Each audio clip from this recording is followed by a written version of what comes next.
Hello students, कैसे हो आप? आज आपकी क्लास में फाइनेंशियल स्टेटमेंट एनालिसिस की क्लास में आज आपका जो टॉपिक है वो है कैश फ्लो स्टेटमेंट।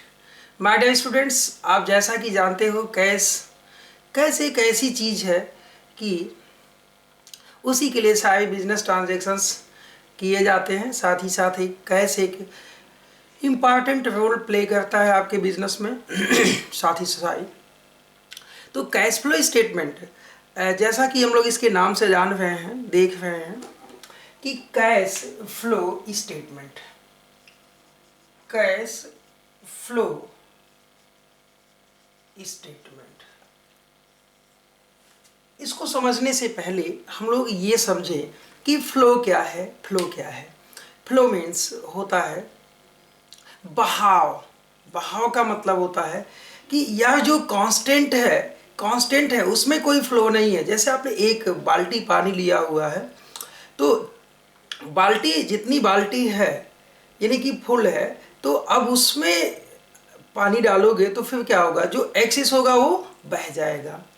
यानी कि चेंजेज इन फिगर, जैसे ये देखो 2018 में आपके पास बिजनेस में कैश 1 लाख का था, और ये देखो 2020 में 31 मार्च 19 में आपने देखा तो कैश आपके पास 1,50,000 रुपए का है। तो आपका जो चेंज हुआ ना फिगर, जो फ्लो हुआ ना, वो मालूम है कितने का हुआ? आपका चेंज केवल 50,000 का हुआ। भाई 1 लाख रुपए यानी 1 लाख रुपए कांस्टेंट तो है ही आपके बिजनेस में, लेकिन जो फिगर चेंज हुआ वो 50,000 हुआ। ये फिगर जो चेंज हुआ इसी को हम फ्लो कहते हैं। अब ये फिगर अभी आपके दिमाग में है कि 2019 31 मार्च को आपका फिगर 1,50,000 का है। 2020 मार्च को आपका फिगर 85,000 का है। इट मीन कि यहाँ पे भी फिगर चेंज हुआ। कितना चेंज हुआ आप खुद देख लो, यानी कि 65,000 आपका फिगर क्या हुआ, चेंज हुआ, यानी घट गया। यानी कि जो फिगर आपका घट रहा है या जो फिगर आपका बढ़ रहा है, हम लोग कैश फ्लो स्टेटमेंट के अकॉर्डिंग इसी फ्लो को जो चेंजेज हैं, flow means changes in the figure of cash, changes in the figure of cash, यानी कैश के जो फिगर्स है ना उसमें जो चेंजिंग होती है, हम उसकी स्टडी करते हैं इस चैप्टर में कि आखिर क्या क्या ऐसे रीजंस थे जिसके नाते हमारे फिगर्स में चेंजिंग आई। स्टूडेंट्स, हम कंप्लीट फिगर को यहाँ बिल्कुल नहीं ध्यान देने वाले हैं कि जैसे मान लो ये 1 लाख रुपए से आपका ये फिगर हो गया 1.5 लाख रुपए, तो हमें मतलब कितने से है? हमें मतलब है सर जितना फ्लो हुआ है, जितना फिगर में चेंजिंग हुई है।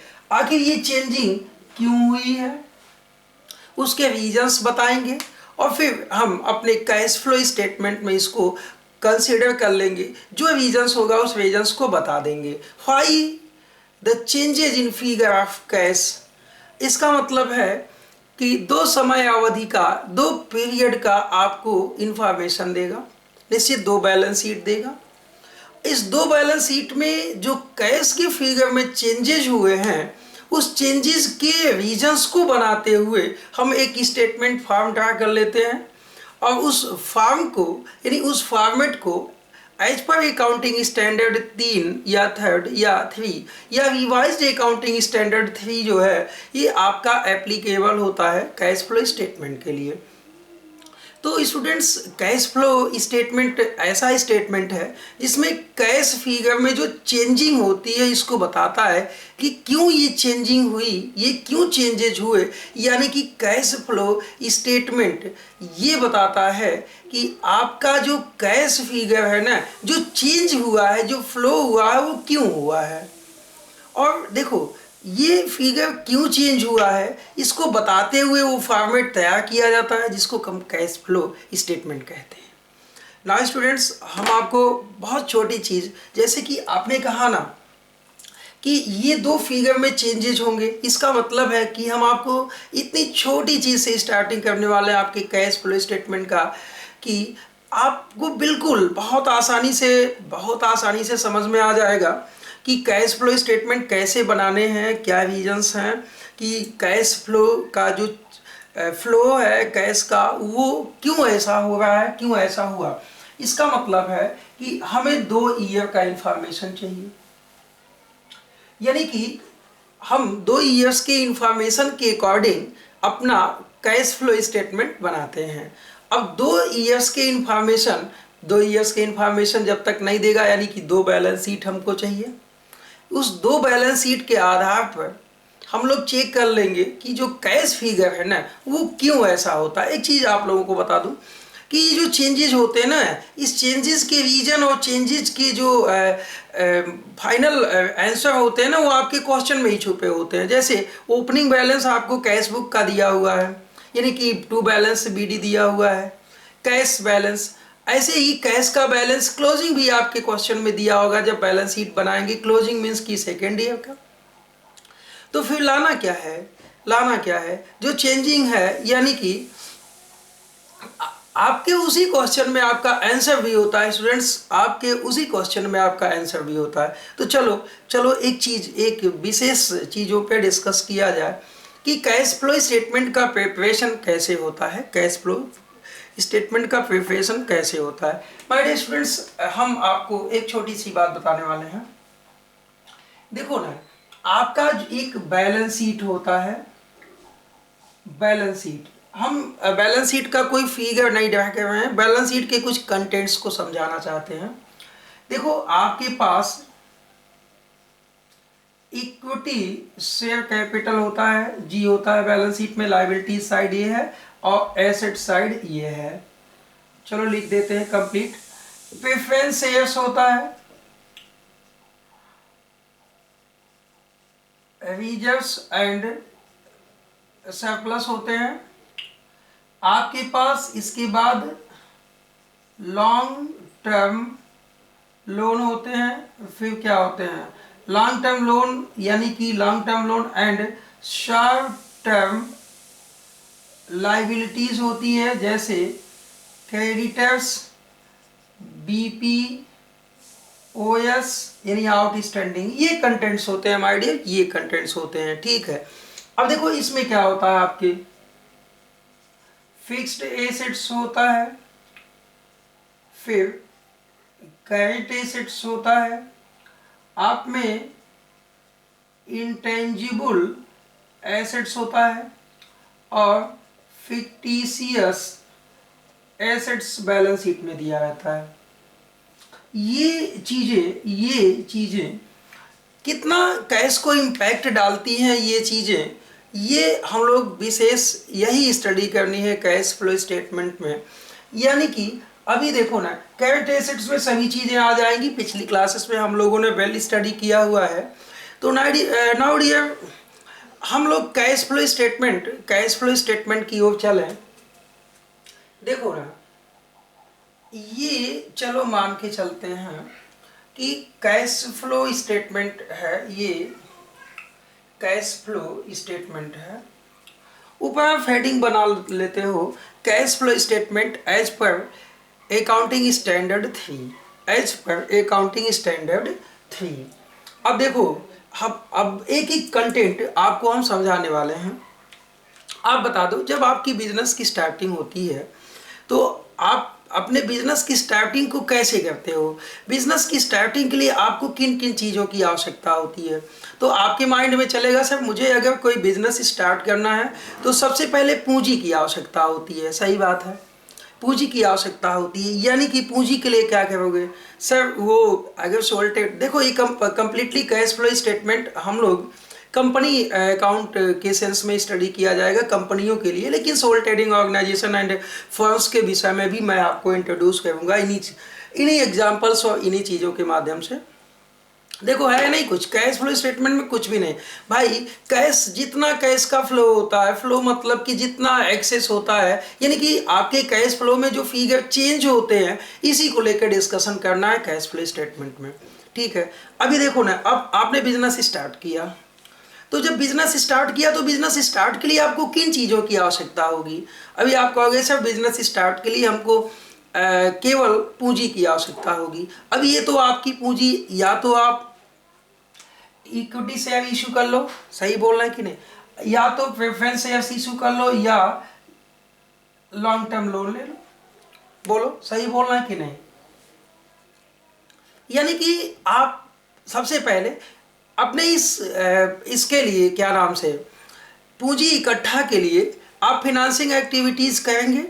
फिनांसिंग एक्टिविटीज का मतलब बहुत अच्छे ढंग से जानते हो, आपने फिनांस में स्टडी किया हुआ है कि collection of capital and its maximum utilisation to profitability is called financing activities. यानी कि पूंजी को इकट्ठा करना, उस पूंजी का मैक्सिमम उपयोग करना ताकि ऑर्गेनाइजेशन में प्रॉफिटेबिलिटी डेवलप हो सके।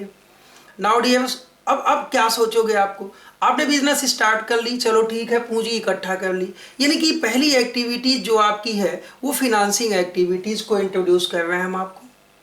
यानी कि आपकी देखो, केवल मेरे पास यहाँ पे बोर्ड पे प्लेसेस कम हैं, लेकिन आप जान लो।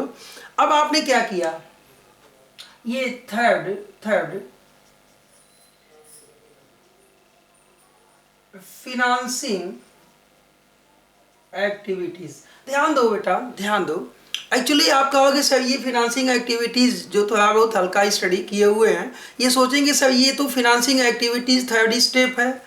यानी कि कैश फ्लो स्टेटमेंट में 3 एक्टिविटीज का एक्सप्लेनेशन किया गया है। ऑपरेटिंग पहला है, इन्वेस्टिंग दूसरा है, और फाइनेंसिंग तीसरा है। लेकिन सर आपने तो इसकी स्टार्टिंग फिनांसिंग एक्टिविटीज से कर डाली।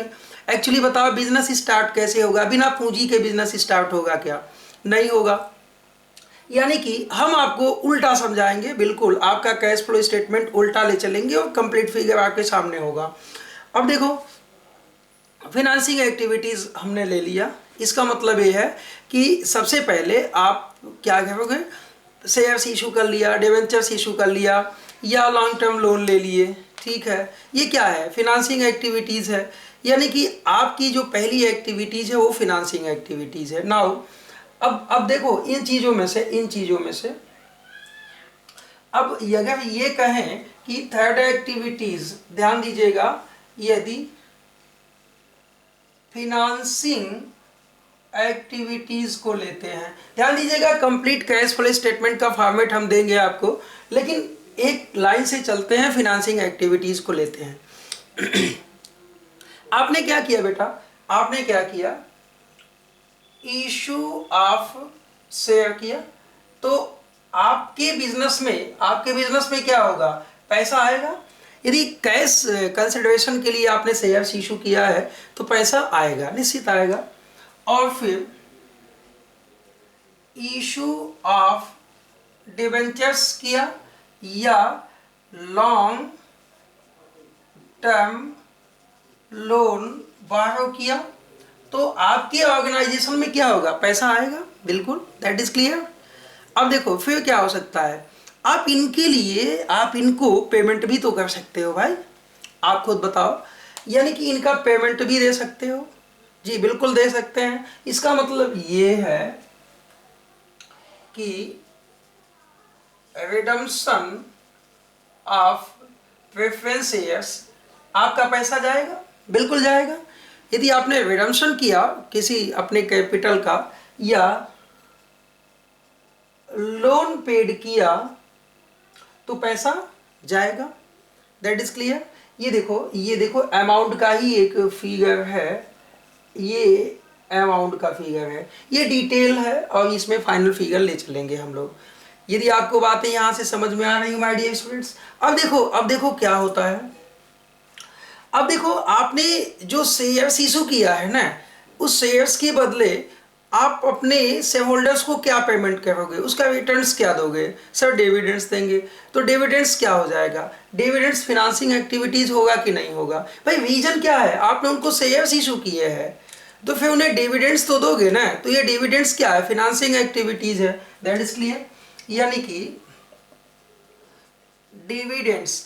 अब देखो वो डिविडेंड्स चाहे इंटरिम डिविडेंड्स हो, चाहे एनुअल डिविडेंड्स हो, या जैसा भी हो, चाहे आप मिड टाइम पे डिविडेंड्स दिया हो, तो आपने क्या किया, उन्हें डिविडेंड्स दिया हुआ है तो ऐसे टाइम पे ये आपका डिविडेंड्स भी इसी फाइनेंसिंग एक्टिविटीज़ के अकॉर्डिंग कंसीडर किया जाएगा, क्योंकि निश्चित है कि आपने जो धन रेज किया हुआ है फाइनेंसिंग एक्टिविटीज से रेज किया हुआ है। नाउ डियर, डिविडेंड्स पेड किया, फिर आप देखो ना, इंटरेस्ट ऑन लोन आपने पेड किया, आपने ये जो लोन लिया था ना उसका इंटरेस्ट पेड किया, तो फिर वो भी क्या है, फाइनेंसिंग एक्टिविटीज है, फाइनेंसिंग एक्टिविटीज है। अब देखो अब क्या होता है, आपने क्या किया ना अभी आपके मन में एक चीज चल रहा होगा कि सर ये फाइनेंसिंग एक्टिविटीज में केवल ऐसी एक्टिविटीज को इंक्लूड किया जाएगा जो long term loan and capital borrowing से संबंधित होगा। बहुत आसान है कि जिन चीज़ों के लिए आपने कैश जनरेट किया फाइनेंसिंग एक्टिविटीज से उनको यहाँ ले आएंगे, चाहे जो भी हो, चाहे जो भी चीज़ें हों। आपने ये देखो, आपका ये कंप्लीट जो फिगर है ना फाइनेंसिंग एक्टिविटीज़ का वो रेडी हो जाता है। फिर क्या करते हो, इन सब का टोटल करते हो, प्लस वाले को प्लस में, माइनस वाले को माइनस में, और फिर ये कंप्लीट फिगर यहाँ लेके आते हो, चाहे आपका प्लस आ जाए और चाहे आपका माइनस आ जाए। That is clear. यानी कि फाइनेंसिंग एक्टिविटीज़ के जो कैश जनरेट है या कैश आउटफ्लो है ये आपका यहाँ पे आ जाता है। That is clear. चलो अब देखो एक चीज़ देखते हैं, बहुत सिंपल वे में, बहुत सिंपल वे में आप खुद सोचो, आपको ये चीज़ें, ये बातें समझ में तो आई गई होंगी जी।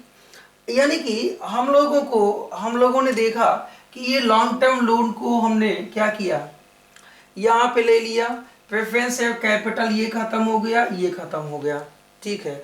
अभी कहोगे सर रिजर्व्स एंड सरप्लस हैं। एक्चुअली रिजर्व्स एंड सरप्लस बनते कैसे हैं, आप पैसा कमाते हो, फिर क्या करते हो, इस पैसे को अपने ऑपरेटिंग एक्टिविटीज की जो प्रॉफिट होती है उसी का एप्रोप्रिएशन कर लेते हो। That is clear. आपको अभी इसके विषय में समझाएंगे। ये चीज़ें खत्म हो गई। अच्छा, ये जो शॉर्ट टर्म लाइबिलिटीज होती है ये केवल बिजनेस के ऑपरेशन से रिलेटेड होती है, यानी कि वो एक्टिविटीज़ जो बिजनेस ऑपरेशन से संबंधित होती है और उसके कैश जनरेट होते हैं या कैश एक्सपेंस होते हैं, उसको हम ऑपरेटिंग एक्टिविटीज़ में लेके जाते हैं। फाइनेंसिंग एक्टिविटीज़ में केवल उन्हीं चीज़ों को लेके जाते हैं जो फिनांस से संबंधित होते हैं, यानी कि जो कैपिटल कलेक्शन से संबंधित होते हैं और उनसे पेमेंट के से संबंधित होते हैं, साथ ही उनके जो डिविडेंड्स या जो रिटर्न्स आप पे करते हो वो फाइनेंसिंग एक्टिविटीज़ में आ जाते हैं। बस बैलेंस शीट में इतनी चीज़ें हैं माय डियर, बैलेंस शीट में इतनी चीज़ें होती हैं। सो अब देखो अब क्या होता है अब आपने बिजनेस स्टार्ट कर ली, अब फिर वहीं ले चलते हैं। बिजनेस आपने कैपिटल कलेक्ट कर ली और कैपिटल से आपने अपना बिजनेस स्टार्ट कर लिया, ठीक है। अब आपने अपना बिजनेस क्या किया, स्टार्ट कर लिया। बिजनेस नहीं स्टार्ट किया, आपने कैपिटल जो है कलेक्ट कर ली, पूंजी इकट्ठा कर ली। अब आपको बताओ आपको किन चीज़ों की आवश्यकता होती है बिजनेस को स्टार्ट करने के लिए। अब बिजनेस को स्टार्ट करने के लिए जस्ट आपने जब कैपिटल इकट्ठा कर ली तो आपको फिक्स्ड एसेट्स होने चाहिए, आपके पास फिक्स्ड एसेट्स होने चाहिए। यानी कि आपका जितना भी फिक्स्ड एसेट्स होता है उसमें इन्वेस्टमेंट करोगे। इन कैपिटल को जब कलेक्ट कर लिया, पूंजी को इकट्ठा कर ली, तो फिर क्या करते हो, आप अपने इस पैसे को फिक्स्ड एसेट्स में इन्वेस्टमेंट डालते हो, इंफ्रास्ट्रक्चर करते हो, प्लांट लेते हो, मशीन लेते हो, फर्नीचर लेते हो, यानी इक्विपमेंट्स लेते हो, लूज टूल्स लेते हो, तब तो बिजनेस स्टार्ट करोगे यार। चाहे आप प्रोडक्शन सेक्टर में हो, चाहे आप ट्रांजैक्शन सेक्टर में हो, या चाहे आप सर्विस सेक्टर में हो, सबसे पहले आपको फिक्स्ड एसेट्स की आवश्यकता होगी। जैसे ही बिजनेस आप स्टार्ट करना चाहोगे, पूंजी तो जुटा ली आपने जी। ये एग्जैक्टली सर आप सही बोल रहे हो भाई। बिजनेस आपने क्या किया, स्टार्ट करने हैं, पूंजी इकट्ठा कर ली, पूंजी आपको मिल गया।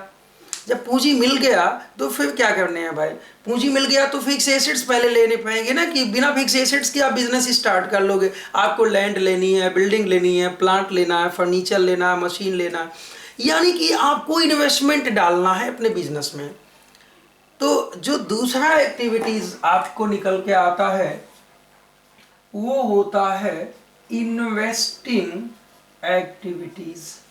यानी अब आप अपने पैसे को इन्वेस्ट कर रहे हो बिजनेस स्टार्ट करने के लिए। ओके, अब इन्वेस्टिंग एक्टिविटीज में आपका पैसा जाएगा, बोलो जाएगा कि नहीं जाएगा। छोटे छोटे कंटेंट्स होते हैं इसके। अब क्या करोगे ना, जितने भी इन्वेस्टिंग एक्टिविटीज होते हैं, जितने भी इन्वेस्टिंग एक्टिविटीज होते हैं आप इन्वेस्टिंग एक्टिविटीज में लेके जाओगे। तो चलो मैं इस फिगर को मिटाऊंगा।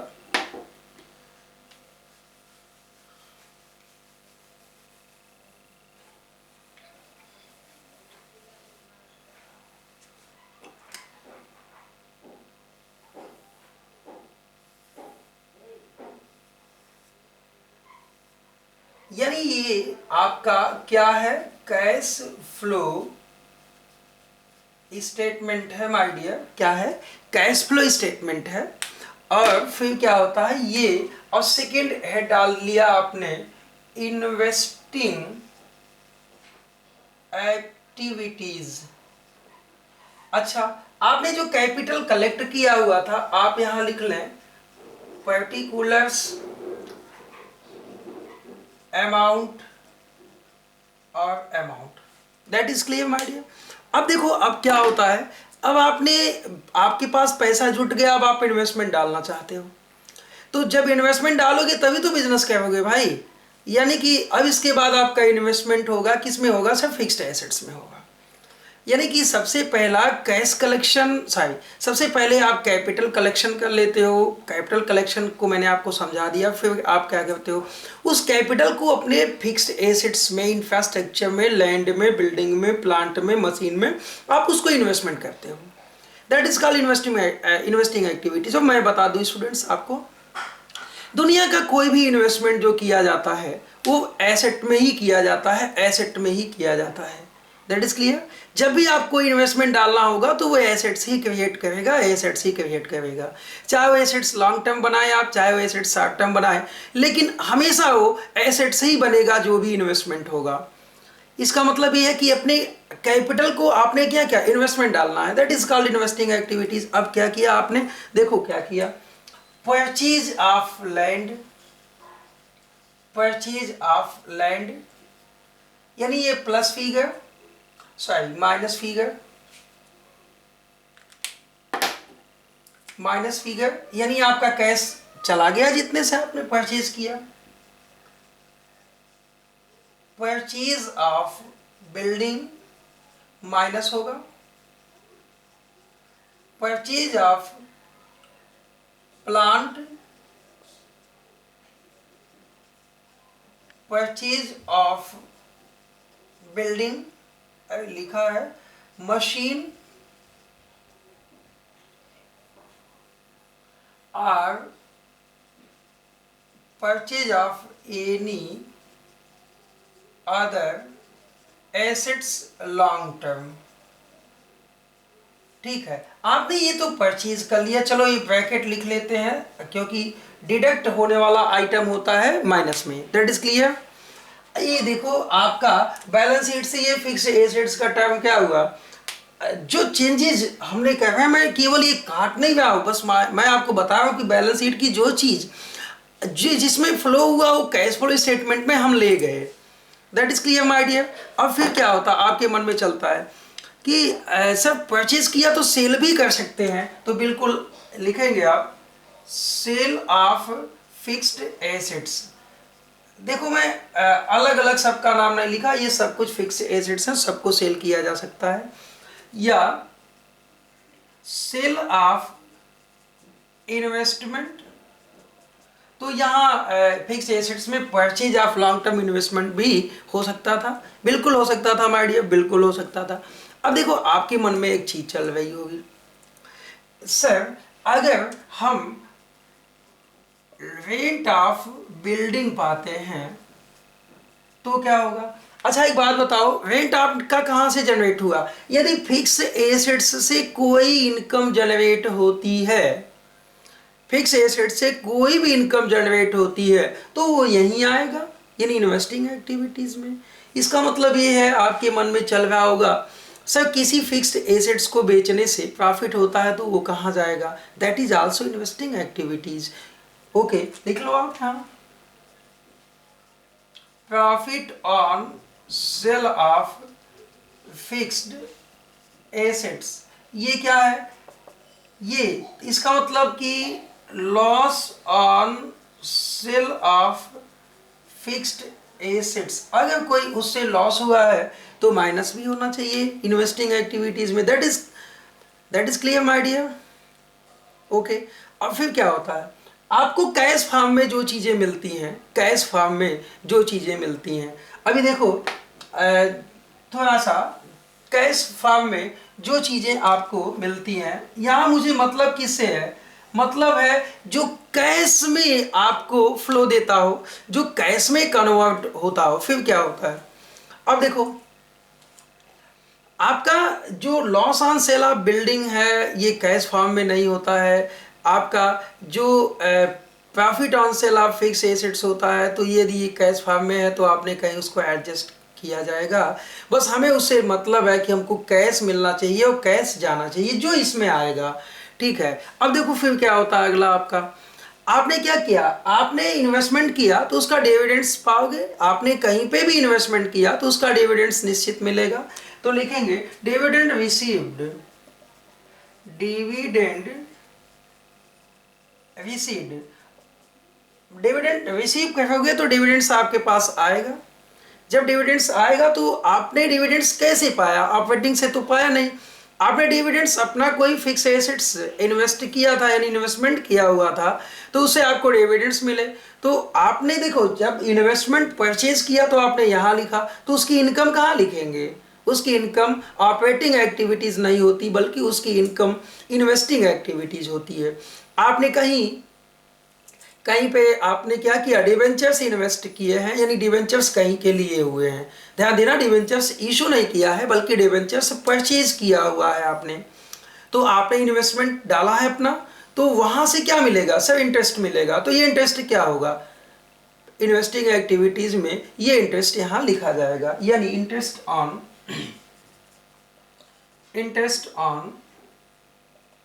डिवेंचर्स रिसीव्ड, ये कर लिया। फाइनली क्या हुआ, आप इस फिगर का टोटल करते हो। अब देखो ना, अब देखो कि या टोटल करते हो मेन फॉर्मेट में, चाहे वो प्लस बन के आता हो चाहे वो माइनस बन के आता हो। इट मीन प्लस मतलब कि आपके बिजनेस में कैश का इनफ्लो हो गया, माइनस मीन्स आपके बिजनेस में कैश का आउटफ्लो हो गया। अच्छा एक चीज देखो, चीजें क्या कितनी समाप्त हो गई यहां से। अब देखो ये चीजें आपकी जितनी अब तक समाप्त हो गई, अब बची क्या है इनको देखा जाए। देखो अगर जो आपने इंटेंजिबल एसेट्स परचेज किया हुआ है, क्या किया, इंटेंजिबल एसेट्स परचेज किया हुआ है, तो इंटेंजिबल एसेट्स अमूमन भाई कौन सी एसेट्स परचेज करोगे, तो बिजनेस ऑर्गेनाइजेशन में यदि वो फिक्स एसेट्स हैं तो आप इन्वेस्टिंग एक्टिविटीज में ले जाओगे उसको। ठीक है, अब देखो intangible assets sir right of के लिए जाते हैं, तो अब देखो कितनी चीजें आपकी समाप्त हो गई।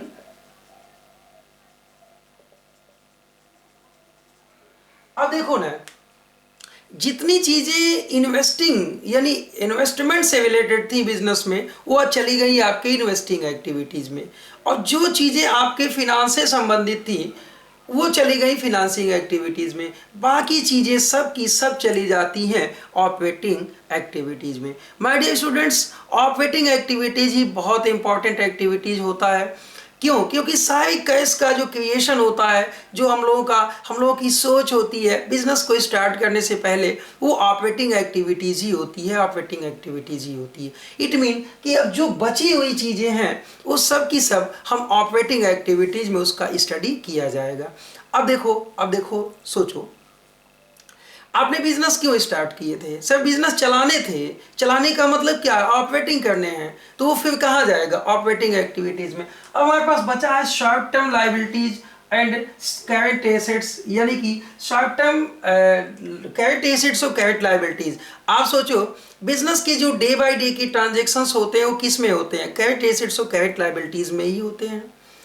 यानी कि वर्किंग कैपिटल का जो कंप्लीट फंक्शन है वो क्या होता है, ऑपरेशन से संबंधित होता है। यानी कि all the expenses and all the cash income related to operations of business should be transfer to operating activities. That is clear my dear. बहुत ही आसान होता है कैश फ्लो स्टेटमेंट, बस आप हमारी क्लासेस में बने रहें। फर्स्ट मिनट से लेके लास्ट मिनट तक आप क्लासेस को अटेंड कीजिए। कैश फ्लो स्टेटमेंट को समझाना हमारी जिम्मेदारी है और अकाउंटेंट के जितने भी पार्ट्स हैं उसे समझाना हमारी जिम्मेदारी है। बस आप क्लास में बने रहें, बस आप क्लास में बने रहें। एक्चुअली होता क्या है कि कैश फ्लो, अब देखो आपने फाइनेंसिंग एक्टिविटीज़ कर ली, आपने इन्वेस्टिंग एक्टिविटीज़ कर ली, बाकी की एक्टिविटीज़ जितनी होती है, यानी कि यदि शॉर्ट टर्म एसेट्स में कोई कन्वर्जन होता है, यानी करंट एसेट्स में कोई कन्वर्जन होता, तो क्यों होता है? डेटर्स में कन्वर्जन क्यों होता है? क्यों? बिजनेस ऑपरेशंस की वजह से। क्रेडिटर्स के फिगर में कन्वर्जन क्यों होते हैं? बिजनेस ऑपरेशंस की वजह से। गुड्स में कन्वर्जन, गुड्स के फिगर में कन्वर्जन क्यों होता है सर? बिजनेस ऑपरेशंस के लिए। तो कैश फिगर में अगर चेंजेस बिजनेस के ऑपरेशन की वजह से होते हैं तो ये कंप्लीटली हम ऑपरेटिंग एक्टिविटीज में लेके चलेंगे। तो माय डियर चलें, नेक्स्ट इसका जो टॉपिक बनता है वो फाइनेंसिंग एंड इन्वेस्टिंग के बाद ये जो पहला टॉपिक होता है, ये होता है operating activities.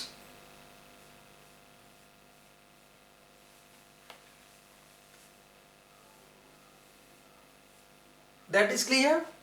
That is clear? Operating activities. So my dear, अब हम लोग टॉपिक क्या है आपका? Operating activities. कौन सी activities? Operating activities. And first देखो, इसके दो मेथड्स होते हैं ऑपरेटिंग एक्टिविटीज के कैश फ्लो को देखने के। तो एक इनडायरेक्ट मेथड होता है और एक डायरेक्ट मेथड होता है। तो firstly I introduce you indirect method and after I want to introduce you direct method. तो देखो ना, ऑपरेटिंग, मैंने कहा ना कि बिजनेस ऑपरेशन से जितने भी इनफ्लो एंड आउटफ्लो कैश के होंगे वो सब के सब कहाँ आ जाएंगे? ऑपरेटिंग एक्टिविटीज के अकॉर्डिंग आ जाएंगे। तो माय डियर, यदि आपको ऑपरेटिंग एक्टिविटीज के क्वेश्चन, आपको ऑपरेटिंग एक्टिविटीज देखना है तो चले सबसे पहले आप ले बिजनेस का जो नेट प्रॉफिट होता है। आप बिजनेस के नेट प्रॉफिट बिफोर टैक्स को ले, लिखे हैं नेट प्रॉफिट बिफोर टैक्स। ये फिगर आप कहीं भी ले सकते हो, यहाँ ले लो या ये फिगर आप यहाँ ले लो। Okay, net profit before tax अब ले लिया आपने जी, बिल्कुल ले लिया। अब चलो एक एक चीज़ों को डिस्कशन किया जाएगा, एक एक चीज़ों को डिस्कशन किया जाएगा। अब देखो एक एग्जैक्ट चीज़ आपने क्या लिखा? Net profit before tax, net profit before tax लिखा। इसका मतलब है कि नेट प्रॉफिट बिफोर टैक्स का फिगर आपको निकालना है। तो नेट प्रॉफिट बिफोर टैक्स का फिगर आप कैसे निकालोगे? देखो, इन चीज़ों को मैं हटा देता हूँ, ये जो आपने लिख चुका, बचे हुए हैं इन तीन ये चीज़ें, इनके विषय में हम लोग एक्सप्लेन किया जाएगा। यानी net profit after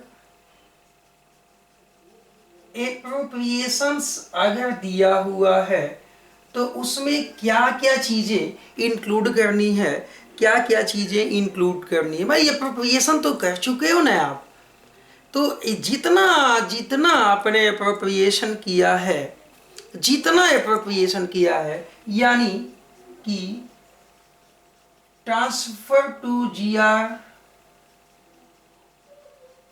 transfer to various fund, भाई आपने क्या किया? अपने नेट प्रॉफिट को, नेट प्रॉफिट से आपने जगह जगह जो एप्रोप्रिएशन किए हैं वो आप क्या करोगे? ऐड कर लोगे, तभी तो नेट प्रॉफिट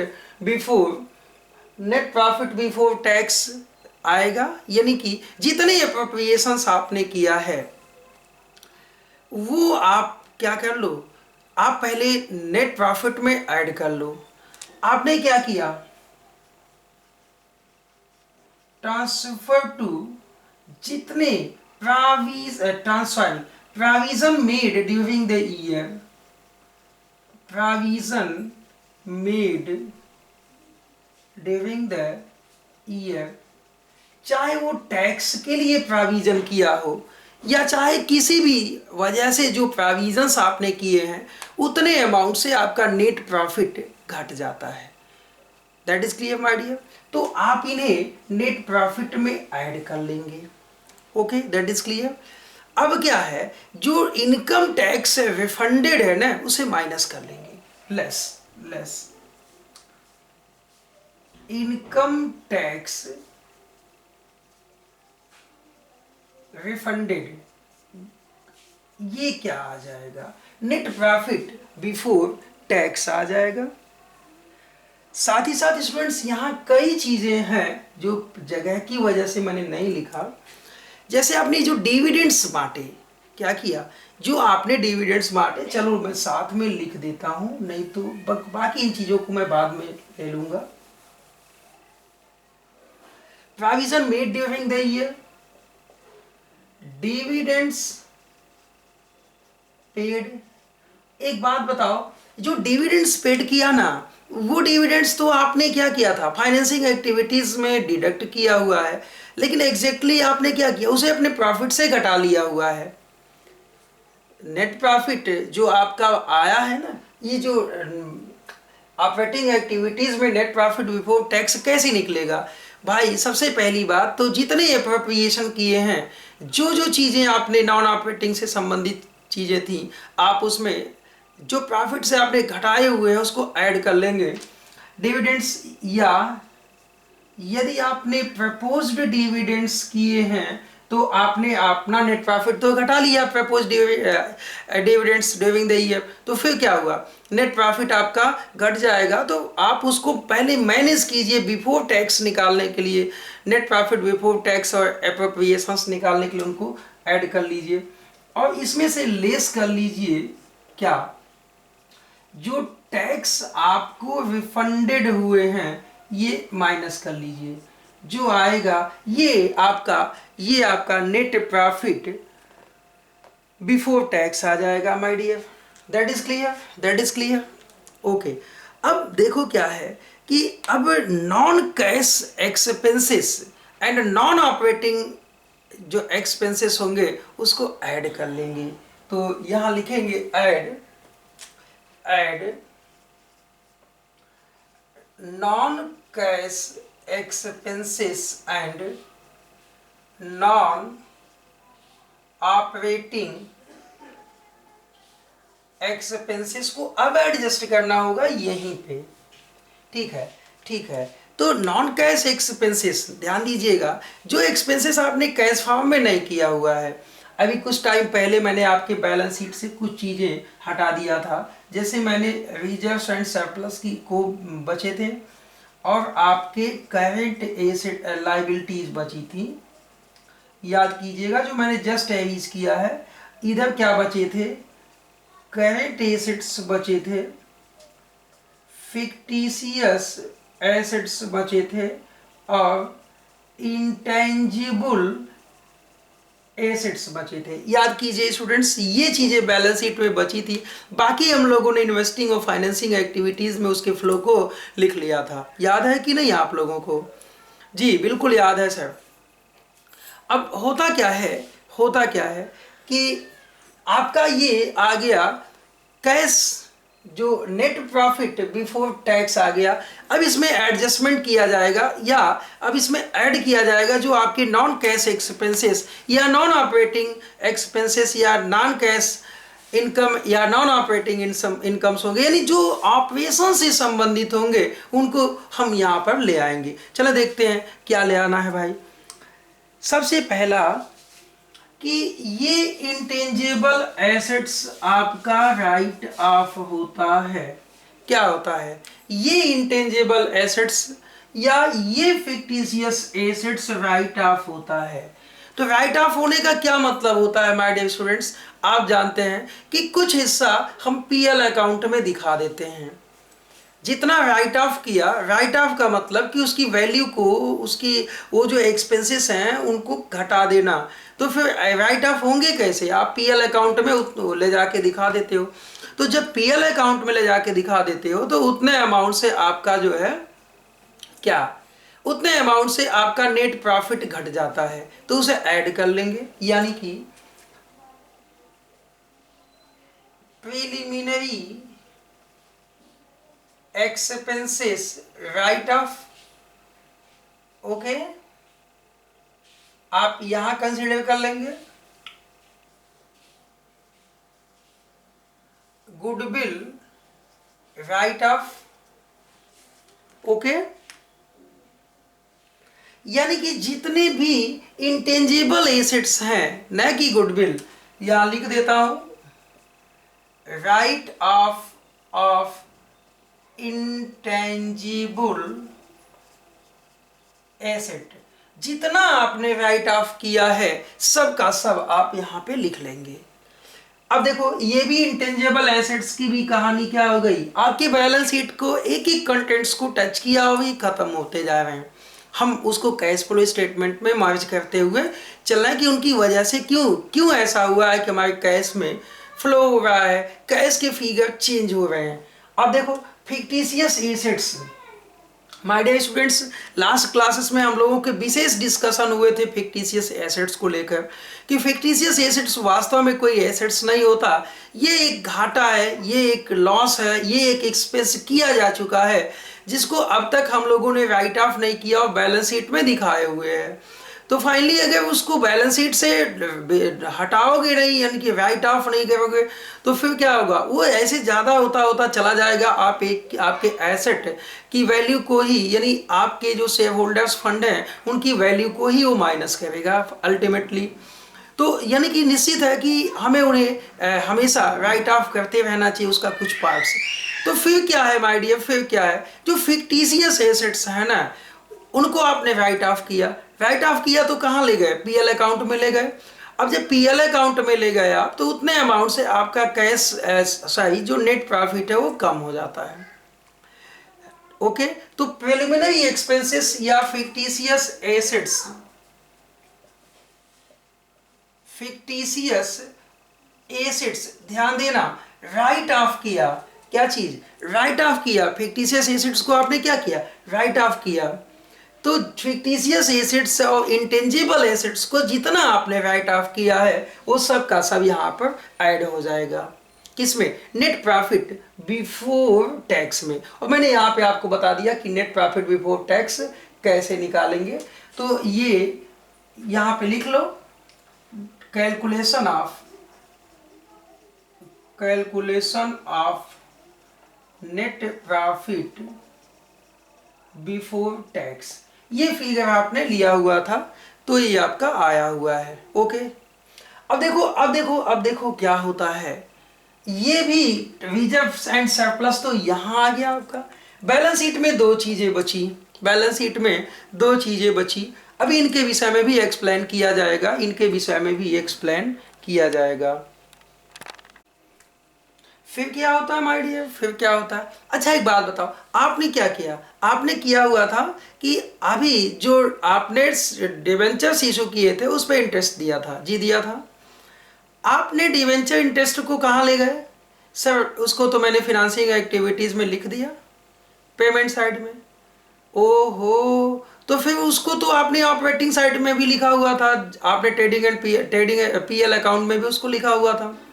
इसका मतलब ये है कि उतने अमाउंट से आपका नेट प्रॉफिट घटा हुआ है जो कि ऑपरेटिंग एक्टिविटीज का पार्ट है। आपने शेयर्स इशू किए थे तो डिविडेंड्स दिया था, तो डिविडेंड्स तो आपका फिनांसिंग एक्टिविटीज था, तो इसलिए आपने क्या किया, यहाँ नेट प्रॉफिट में जितने भी डिविडेंड्स पेड किया उसको ऐड कर लिया। ऐसे ही आपने क्या किया, इंटरेस्ट दिया हुआ था डिबेंचर्स पर या लॉन्ग टर्म लोन पर, तो interest on long term loan and debentures आपका तो फिनांसिंग एक्टिविटीज है, वहां पे तो आपने उसे एडजस्ट किया, अभी उसको आपने आउटफ्लो ऑफ कैश में दिखाया हुआ है। इट मीन कि फिर क्या है सर, ऑपरेटिंग एक्टिविटीज में हम उसको नेट प्रॉफिट में ऐड कर लेंगे। इट मीन कि आप क्या कीजिए, interest on long term borrowing आपने क्या किया, इसमें नेट प्रॉफिट में ऐड कर लिया। That is clear my dear, that is clear. Okay, अब फिर क्या होता है भाई, फिर क्या होता है, अब इन सब चीजों को ऐड के बाद इस फिगर में ले आते हो और यहाँ ले आओ। अब इसमें से लेस कर लो, क्या क्या चीजें लेस की जाएंगी। अच्छा इसमें अभी और भी कुछ है, लिखो sixth, loss on sale of fixed assets. याद कीजिए, याद कीजिए कि loss on sale of fixed assets ये आपका कौन सा एक्टिविटीज है सर? ये तो एक्टिविटीज क्या था, इन्वेस्टिंग था, लेकिन एक्चुअली उसके लॉस को आपने कहाँ लिखा था? पीएल अकाउंट में। क्यों लिखा था? जब वो आपका ऑपरेटिंग एक्टिविटीज था ही नहीं तो आपने क्यों लिखा था? इसका मतलब उतने अमाउंट से आपका नेट प्रॉफिट क्या हुआ, डिडक्ट हो चुका था। तो इसको एडजस्टमेंट करने के लिए हम यहाँ पे ऐड कर लेंगे, यानी कि किसी भी लॉन्ग टर्म एसेट्स को बेचने से यदि कोई आपका घाटा हुआ या लॉस हुआ था तो आप यहाँ ले आओगे, लिखोगे और नेट प्रॉफिट में ऐड कर लोगे। ठीक है, ऐड कर लिया। अब ये फिगर इतना आ गया। अब इसमें से लेस फिगर क्या क्या क्या लेस होना है, चलो उसके विषय में बात किया जाए। Less non operating income, non operating income या नॉन कैश इनकम आप यहां से डिडक्ट कर लेंगे। लिखेंगे लेस नॉन ऑपरेटिंग या नॉन कैश इनकम, जो भी होंगे आप उसे माइनस कर लेंगे। अच्छा चलो, ये नॉन ऑपरेटिंग इनकम कौन कौन से हुए थे आपके? आपने बिल्डिंग बेची, प्रॉफिट हुआ था जी, हुआ था। तो ये प्रॉफिट आपका कैसा प्रॉफिट है? ये तो प्रॉफिट आपका जितना एसेट बेचा था तो कैश जनरेट हुआ था फाइनेंस इन्वेस्टिंग एक्टिविटीज में। फिर इस इनकम को आपने कहाँ पे लिखा था? पीएल अकाउंट के क्रेडिट साइड में। आप उसे माइनस कर लें, आप उसे माइनस कर लें। तो लेस पहला इनकम या profit on sale of fixed assets, ये डिडक्ट होने वाले कंटेंट है माय डियर। तो ये माइनस लिखूं तो चलेगा और ये सब प्लस लिख लेना आप लोग। सेकेंड, इनकम फ्रॉम इन्वेस्टमेंट, यदि इन्वेस्टमेंट इनकम आपकी कोई है तो वो इन्वेस्टमेंट इनकम कहाँ जा चुका है? सब इन्वेस्टिंग एक्टिविटीज में जा चुका है। तो निश्चित ही फाइनेंस ऑपरेटिंग एक्टिविटीज में क्या होना है? माइनस होना है। That is clear my dear, that is clear. यदि आपने कोई डिविडेंड्स इनकम पाए हैं, क्या पाए हैं आपने? डिविडेंड्स इनकम पाए हैं तो भी ये आपका माइनस होगा। क्यों? क्योंकि डिविडेंड्स क्यों मिला सर? एसेट्स जो है इन्वेस्ट किया हुआ था हमने, अब वहां से मुझे डिविडेंड्स मिले। तो डिविडेंड्स तो इन्वेस्टिंग एक्टिविटीज है ना, मिलना, डिविडेंड्स का मिलना इन्वेस्टिंग एक्टिविटीज है, डिविडेंड्स का पे होना फाइनेंसिंग एक्टिविटीज है। तो फिर यहाँ ऑपरेटिंग इनकम तो है नहीं, उसे यदि आपने अपने पीएल अकाउंट में लिखा है तो उसको माइनस कर लेंगे। एग्जैक्टली आप लिख देते हो। चलो ठीक है। अब देखो, अब देखो, अब आपको क्या मिल सकता है? अब आपको क्या मिल सकता है? अब आपको मिलता है dear rental income. Rental income याद कीजिए। अभी अब आपने क्या किया? लैंड एंड बिल्डिंग को हायर किया हुआ था, दिया हुआ था किसी को, तो उसने क्या किया? आपको रेंट दिया सर। तो वो रेंट बताओ किस एक्टिविटीज का प्रॉफिट है, किस एक्टिविटीज का इनकम है? सर वो तो इन्वेस्टिंग एक्टिविटीज से संबंधित है, तो हमने पीएल अकाउंट में क्यों लिखा? उसको माइनस कर लें। इट मीन कि ये फिगर जो माइनस होने वाला है और ये सब जो प्लस के फिगर आए हुए थे, इसमें से इसको माइनस कर लेंगे तो या तो प्लस फिगर आएगा या तो माइनस फिगर आएगा। इट मीन कि कैश का या तो इनफ्लो आएगा या तो आउटफ्लो। इसे बोलेंगे net profit before working capital change. क्या बोलेंगे? Net profit before working capital change या operating profit before working capital change आप लिख लें। Operating profit before working capital change. चलो ठीक है, क्या आया ये फिगर क्या बन के आया? Operating profit before working capital change. चलो डियर, इसके बाद क्या होता है देखते हैं। सो माय डियर, अब हम लोगों की बैलेंस शीट में क्या बचा है? अब हम लोगों के बैलेंस शीट में एग्जैक्टली दो फिगर बचा हुआ, दो चीज़ें बची हुई हैं, एक तो करंट एसेट्स और एक तो करंट लायबिलिटीज। तो नाउ डियर स्टूडेंट्स, अब इनको भी निपटा दिया जाए कैश फ्लो स्टेटमेंट के अकॉर्डिंग।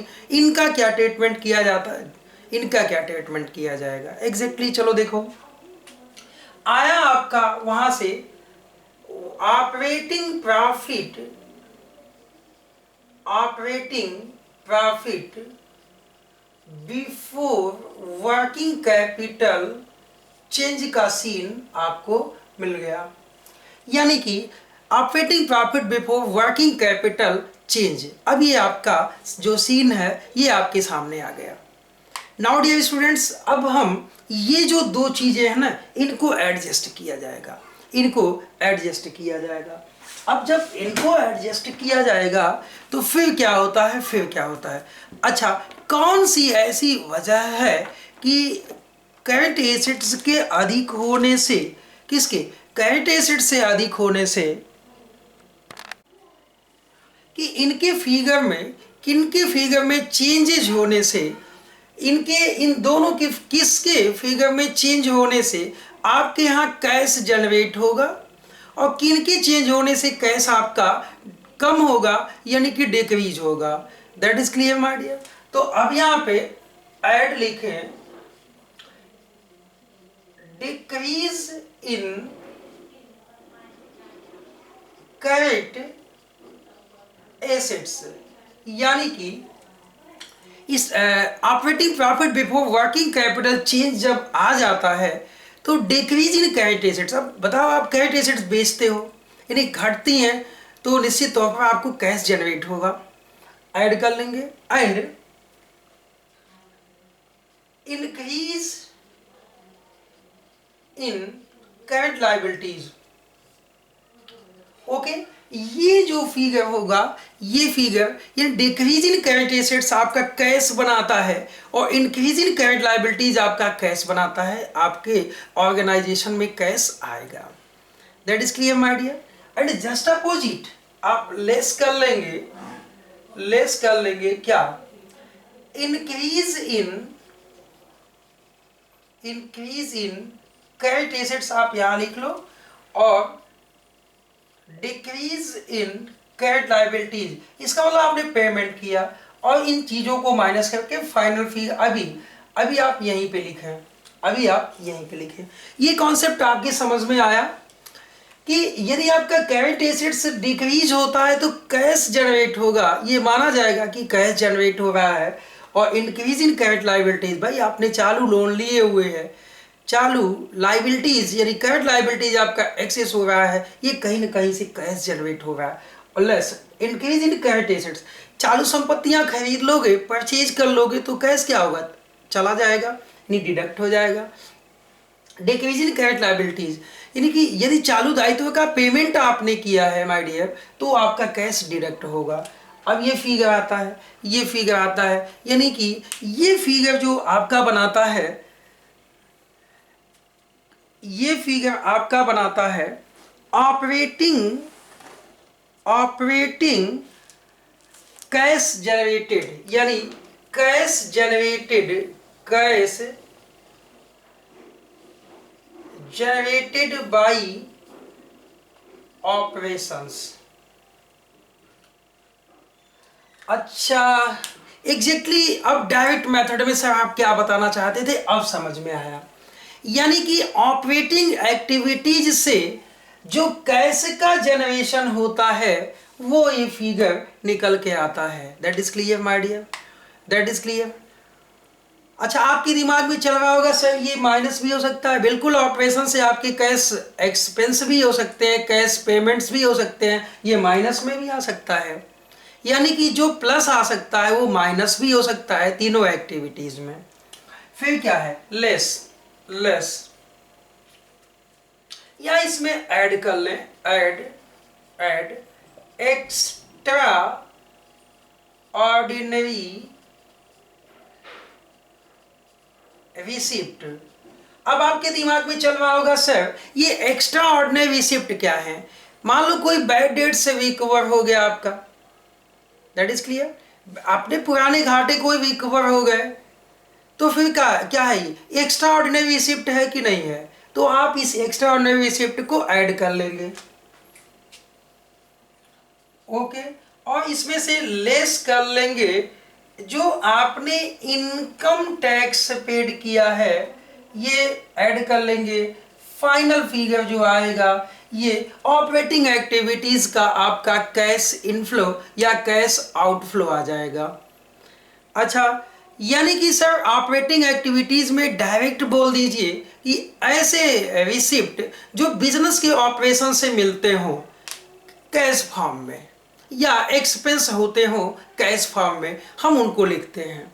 इट मीन कि अब देखो ना, ये इन चीजों का फ्लो भी हमने क्या किया, ऑपरेटिंग एक्टिविटीज में मेंटेन कर लिया। यानी ऑपरेटिंग एक्टिविटीज में कौन सी चीजें जानी है, यानी कौन से कैश के inflow and outflow operating activity में जाने हैं। तो आपको मालूम है कि financing activities and investing activities के बाद जितनी एक्टिविटीज होती है बिजनेस ऑर्गेनाइजेशन में, सबकी सब ऑपरेटिंग एक्टिविटीज होती है। यानी कि आपकी जो ऑपरेशन से कैश का आना और कैश का जाना है वो यहाँ पे इंक्लूड किया जाता है। इट मीन कि इसको डायरेक्टली हम लोग लिख सकते हैं। क्या लिख सकते हैं भाई, अगर डायरेक्टली ऑपरेटिंग एक्टिविटीज को देखना हो तो क्या हो सकता है। देखो, आपका सबसे पहली बात कि कैश सेल होगा बिजनेस में। आपका क्या होगा भाई, डायरेक्ट इनकम है, आपका कैश सेल होगा या cash receipt from debtors and customers होगा। आपके ये दो इनकम होंगे कैश फॉर्म में। बाई ऑपरेशंस की बात मैं कर रहा हूं, बाई ऑपरेशंस की बात मैं कर रहा हूं। जस्ट अपोजिट, आपने जो कैश परचेज किया और cash paid to customers and supplier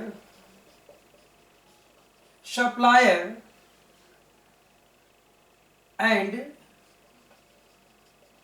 creditors। Okay, फिर क्या हुआ, less cash operating expenses like salary, wages and other expenses related to business operation। okay, any other expenses related to business operations, that is clear my dear। फिर क्या होता है, फिर क्या होता है, कोई भी एक्स्ट्रा ऑर्डिनरी रिसिप्ट है, जैसे अभी यहां पर बताया, लेस कर ऐड कर लें extra ordinary receipt, extra ordinary receipt add कर लें और फाइनली इसमें से इनकम टैक्स जो पेड किया है उसे डिडक्ट कर लें। इट मीन कि ऑपरेटिंग एक्टिविटीज में जो हम कैश इनफ्लो एंड आउटफ्लो दिखाते हैं वो बिजनेस के ऑपरेशन से संबंधित होते हैं, बिजनेस के ऑपरेशन से संबंधित होते हैं। Such is a direct method and हमने अभी कुछ देर पहले बेटा एक्सप्लेन किया है इनडायरेक्ट मेथड।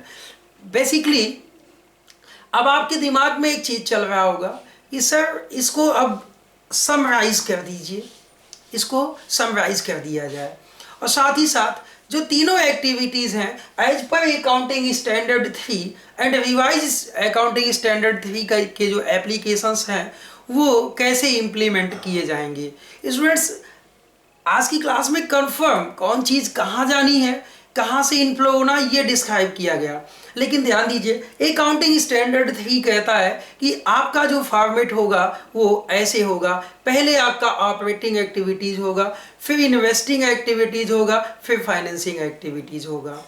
उसके बाद लास्ट में जब कंक्लूजन हो जाएगा तो आपका जो ओपनिंग कैश बैलेंस है वो क्लोजिंग कैश बैलेंस, यानी कि वहीं पर आपका आंसर मिल जाएगा, वहीं पे आपका आंसर मिल जाएगा। यानी अब फाइनली तीनों एक्टिविटीज से जो फिगर आपका बनता है वो आप यहाँ पे प्लस और माइनस करके ऐड कर लेंगे। चाहे आपका ऑपरेशन से एक्सपेंस हुआ हो, कैश गया हो, या आपके इन्वेस्टिंग में कैश आया हो, या कुछ भी हो सकता है। फाइनल कंक्लूजन करने के बाद इसमें लिखेंगे add opening balance of cash. और फाइनली ये जो फिगर आपका निकल के आएगा, ये जो फिगर निकल के आएगा वो क्लोजिंग बैलेंस ऑफ कैश हो जाएगा, वो क्लोजिंग बैलेंस ऑफ कैश हो जाएगा। तो माय डियर स्टूडेंट्स, जो कैश फ्लो एनालिसिस का कंप्लीट समरी था ये था कि आपके पास तीन एक्टिविटीज हैं जिनसे कि बिजनेस ऑपरेशंस, जैसे कि बिजनेस ऑर्गेनाइजेशन अपने कैश को या तो जनरेट होगा या तो कैश एक्सपेंस होगा। पहला आपको मैंने जो स्टार्ट किया था वो फिनांसिंग एक्टिविटीज से स्टार्ट किया था, फिर उसके बाद मैंने आपको इन्वेस्टिंग एक्टिविटीज बताया एंड फाइनली या अल्टीमेटली ऑपरेटिंग एक्टिविटीज बताया। लेकिन हम लोगों का जो कैश फ्लो स्टेटमेंट बनेगा वो ऑपरेटिंग एक्टिविटीज से स्टार्ट होगा एज पर अकाउंटिंग स्टैंडर्ड 3। तो जो रिवाइज अकाउंटिंग स्टैंडर्ड 3 ये कहता है कि आप ऑपरेटिंग एक्टिविटीज से स्टार्ट कीजिएगा और लास्ट में फाइनेंसिंग एक्टिविटीज तक जाएंगे। तो माय डियर स्टूडेंट्स, ये एक्सप्लेनेशंस थे। आपको अगली क्लासेस में आप कैश फ्लो स्टेटमेंट कैसे बनाएंगे और इसकी कुछ जो विशेष एडजस्टमेंट हैं उसके विषय में डिस्क्राइब किया जाएगा, फिर प्रैक्टिकल न्यूमेरिकल्स सॉल्व किया जाएगा। तो आज की क्लास के लिए बहुत बहुत धन्यवाद आपको।